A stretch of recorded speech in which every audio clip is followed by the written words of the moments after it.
והיום במשחקי הרעב, מקמאסטר בחוץ. באמצע מרץ, טראמפ הודיע לעולם, בטוויטר כמובן, שהוא מפטר את היועץ שלו לביטחון לאומי, הגנרל H.R. מקמאסטר. מקמאסטר היה יועצו השני של טראמפ בתקופת כהונתו הקצרה, לאחר שטראמפ פיטר את יועצו הראשון, מייקל פלין, שהיום נחקר בנושא מעורבות רוסית בבחירות האמריקאיות. אז מי הוא היועץ לביטחון לאומי?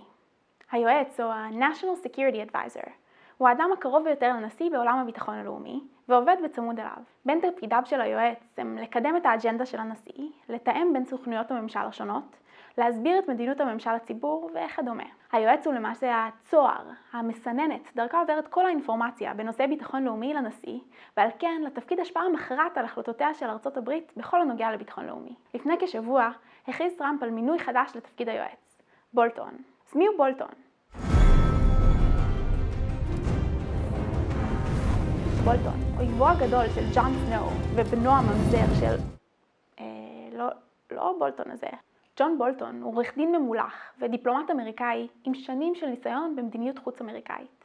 תפקידיו הבכירים היו תחת ממשל ג'ורג' בוש הבן, כתת שר החוץ לענייני בקרת נשק וביטחון בינלאומי, וכשגריר ארצות הברית באו"ם. אז מאיפה הוא הגיע?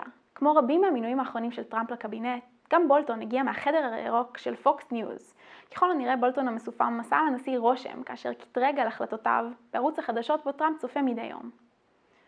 בולטון נחשב לניצי ביותר, גם במונחים רפובליקניים.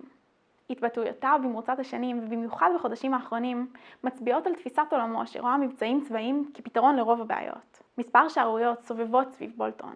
אנשים שעבדו תחתיו התלוננו על דרך ההתנהלות שלו ובמיוחד על חוסר הנכונות שלו לקבל כל פרשנות או הערכה מודיעינית שלא עולה בקנה אחד עם העמדות שלו. בשל כך, הסנאט למעשה לא אישר את תפקידו כשגריר ארצות הברית לאו"ם. הוא מונה על ידי הנשיא בתקופת פגרה בקונגרס, ובכך למעשה בוש עקף את הסמכות של הקונגרס. אז מה אומר מינויו תפקיד של בולטון עבורנו?